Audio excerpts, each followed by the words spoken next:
Today we finally decided to 100% Tales of Kenzera Zao. Released in April 2024, this side-scrolling action-adventure Metroidvania game comes in a 4 out of 10 difficulty, has a total of 19 trophies and takes around 8 to 10 hours to beat and only requires one playthrough.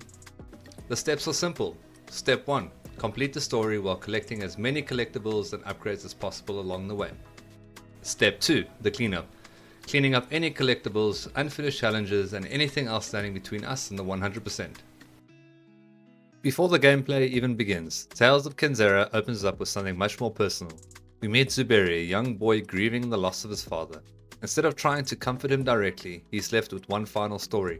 A story about a young shaman named Zao, and this is where our journey begins. Inside that story, Zao becomes a character we control throughout the game. He's young, determined, and driven by one overwhelming goal: to bring his father back from the dead. To do that, Zao turns to Kalunga, but Kalunga doesn't simply grant wishes. Instead, he offers a deal: travel across Kenzera and capture 3 powerful spirits. Only then will Zao earn the right to ask for what he truly wants. And with that, the journey begins. Before being fully released into the world, the game takes us through a fairly long introduction and training section. This opening acts as our first look at movement, exploration, fighting, and how Zao interacts with the world. Eventually we retrieve a key and reach a mysterious purple spirit door. Opening it leads us to our first real meeting with Kalunga. And the moment we speak to him, we unlock our first achievement, Hear My Plea. This marks the true beginning of the adventure. At this point, Zao still believes this journey has one objective: complete Kalunga's task. As we continue moving through these early sections, we unlock our first trinket. Trinkets are equipable passive buff items that allow you to customize Zao's combat style. Some improve damage, some regenerate resources, others help during difficult fights. As soon as we equip our first one, evening the odds, the achievement just pops. As we continue deep into Act 1, the game introduces us into one of its core systems, the masks.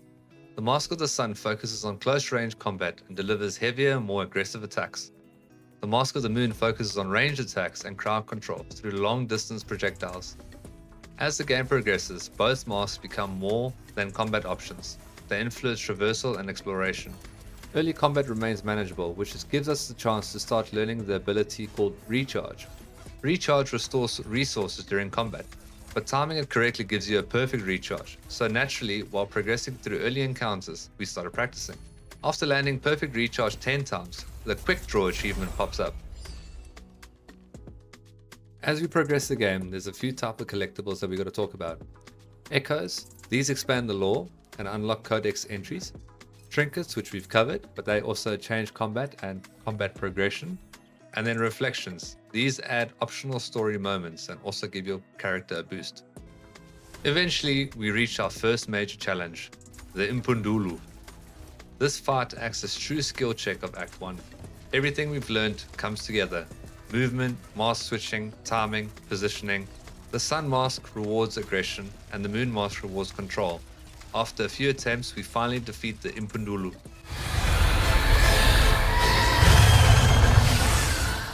And with that, Act 1 comes to a close. Act 2 begins with a noticeable change. Combat is no longer about surviving. It becomes about efficiency, execution, and mastering both masks. The Sun Mask involves high impact burst damage. During one encounter, we defeat 4 enemies with a single supernova. This is the ultimate ability, and we unlock the achievement for I Am the Sun. Not long after that, the Moon Mask gets its moment. Using Lunar Blast as its ultimate ability, we clear 4 enemies at once, and the I Am a Moon achievement pops up. But then, the tone changes completely. We're forced into a chase sequence involving Kikiyaun. This isn't about combat, this is about survival. Movement becomes everything: jumping, timing, and maintaining momentum. Shortly after surviving this, another achievement unlocks. But the tension doesn't end there. We're pulled into a central arena where you're forced to attack these pods to damage Kikiyaun. This may not seem like a difficult boss fight, but I did find it quite hard to traverse the arena, take out all the enemies and damage the pods, all while trying to stay away from the black mist that will kill you instantly. Once the pattern becomes readable, the fight becomes controlled chaos. Sun Mask for pressure, Moon Mask for spacing. Eventually, Kikiyaun falls, and Act 2 comes to an end. Shortly after Act 3 begins, we unlock one of the biggest milestones in the entire run, Honor the Ancestors, which is for unlocking all of the abilities. At this point, Zhao reaches full combat potential. Every movement option, every mask ability, every traversal tool. From here, it's all about mastery. And for about almost an hour, the game goes quiet. No achievements, no interruptions, just progression. And pushing deeper into the story, eventually we come to the final confrontation of Act 3. The fight pushes everything we've learned: movement, combat, timing, execution. After a difficult battle, the boss falls and Act 3 ends, and we get the achievement called A Father and a Son for completing Act 3. And with that, we make it to Act 4. Act 4 is the final stretch. Everything converges: the story, the combat, movement, and the emotion. This final section is known as the enduring rite. Every encounter feels heavier, every challenge feels final. Eventually, we venture into the Valley of the Dead, and here, everything changes. We discover the truth. Kalunga was Zhao's father all along, guiding us through this entire journey, not to bring him back, but to help Zhao accept loss and allow his father to finally find peace in death. With that understanding, the journey reaches its emotional conclusion and Act 4 ends, and we get the achievement, The End of Another, completing Act 4.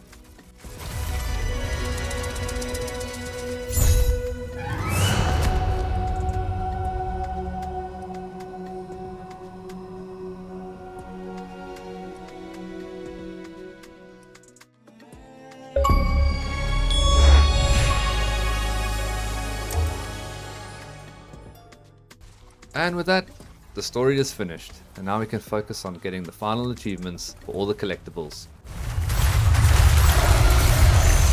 First up was the achievement called Perk Up, for finally unlocking all the trinket slots. Then the next one we got was Know Thyself achievement, for finally completing all of the reflection points.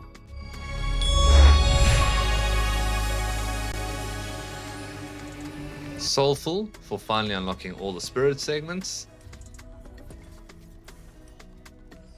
A Warrior's Way, for completing all the spirit rituals.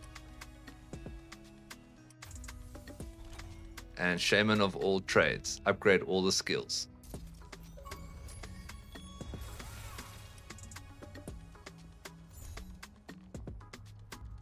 And finally, the last three, the Art of Trinketry, collecting all the trinkets.